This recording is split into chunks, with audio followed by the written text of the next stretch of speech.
So there is some reason to his madness that, it's a lot easier for them to get out if it does turn into a nasty situation. And here starts chapter 50, the Ghoul letter. Now, Luther does ask to merge with Volk as soon as they get inside of the woodworking shop. Volk has to go up the stairs, and Volk mentions that he didn't want to shadow step because he didn't want to end up in somewhere where he didn't know where he was and possibly giving away the element of surprise. I'm sure with the amount of creaking boards that he steps on the stairs, probably gave away that a long time ago. Luther wants to be merged with Volk, and he's like, no, you're going to make too much noise if we're merged together. He wants to be all secret, stealthy, SEAL Team 6 going dark, and he realizes that he needs to start prioritizing information like Zelfrey would. So he finds that this place that they're at is basically the epitome of creepy. It kind of reminds me of the Shrieking Shack from Harry Potter, boards everywhere, everything's torn up, there's nothing that's intact, it's all covered in dust and cobwebs. And then Volk's got his sword in his hand and he just drops it into the shadows. Does he have to consciously think to put it through the shadows, or would it fall on the ground if he didn't? It's a curious question. So yeah, does he have to physically put it in the ground? Questions, all the questions. So Volk finds coded letters sitting on the table, and Luther wants to leave immediately because coded letters means that there's more than one person involved. And this is probably an organization rather than just the individual. So Luther is just hey, let's grab these and get the hell out.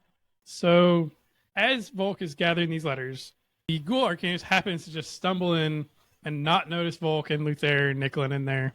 And out of nowhere, Nicholin's just hey, why? Why would you give up your element of surprise? And so much for keeping him out of trouble. Let's just alert the enemy. Come on. Volk, as he's talking to the Ghoul arcanist, he does suspect that it's Callisto but the Ghoul arcanist actually confirms that it was not, and that this is way above Callisto's level of thought processing. So he basically calling Callisto stupid, not being able to come up with this kind of a plan. He's a pawn. Right. And the Ghoul wants to kill Volk, but the arcanist is actually holding him back. And the fight kind of ensues, but Volk's physical sword attacks aren't really doing any kind of damage to the actual Ghoul itself. We do notice that with the Ghoul arcanist that he has a cracked mark, just like with Volk and Luther, indicating that he did. And thankfully, Nicholin's thinking about it. He pops out of the house, grabs Fain, pops him back in, and gets Fain into the fight. And then he started blasting ice everywhere, and ends up scaring off the pair of them. Which the ice probably impacts Volk. This is really organized chaos at best. This is not any sort of planned out encounter. At least Fain was sensible enough to see the bag of money that was just sitting on the couch and takes it. And Volk kind of just ignores this. And as he keeps grabbing all these letters that he found, and to be honest, Fain deserves it. Hey, the Ghoul left it. I mean, it's fair game now. And I don't care whether you're past pirate or not. That's fair game, okay? So Volk takes all these letters downstairs, and Volk's what the hell is this kind of gibberish? And Adelgis takes a look at him. He's like, oh, this is exactly what they say. He says, the first letter says to get the number of Knights Draconic that are in the Dragon District. There's also a lot of questions about trinkets. We saw some of the ones Karna had brought up, they're mentioned in the letter. So something going on with trinkets in this organization. And this is definitely that all this information is that little bit here and there that they can piece together to get the whole picture. So that way, whatever their plan is, that they can put it together. Does make a very large note to point out the very last letter that is written reads that the plan is to steal the runestones after the Sovereign Dragon Tournament bonding ceremony during that night. And thankfully, we found this letter because that's kind of an important thing to know.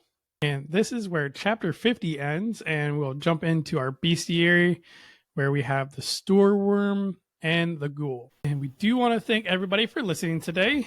We want to remind everybody that we do post new episodes every Wednesday morning around 11 Eastern, 10 Central, and 8 Pacific Standard. We're on all podcasting platforms, and we are also on YouTube for videos as well. We want to thank our editor, Dan Mackison, for including pictures and links to everything.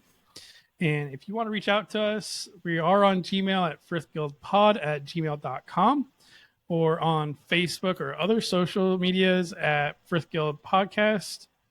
We do want to thank the Frith Chronicles Wiki and do remind everybody that is a great resource to use in the next few weeks. I do also want to mention that our interview for Between Books 3 and 4 is going to be John Stovall, Shammy's husband, as he is also an author, and we just wanted to sit down and talk with him. So we're definitely excited to talk with him.